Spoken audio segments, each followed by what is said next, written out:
Vau! Kaikki Ponityttö-kanavan katsojat! Tämä on ensimmäinen virallinen uutislähetys Ponityttö-studiolta. Minä olen Bella, kanavan uutispäällikkö. Ensimmäiseksi meillä on raportti eräästä Eerikasta, joka on päättänyt lähteä lentoon. Arvatkaa miten. Katsopaanpa yhdessä.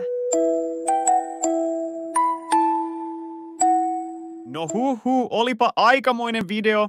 Ja seuraavaksi jotain, jota voisi kutsua urheiluksi, ehkä. En vieläkään ymmärrä, miten Eerika onnistuu saamaan näin paljon ruutuaikaa.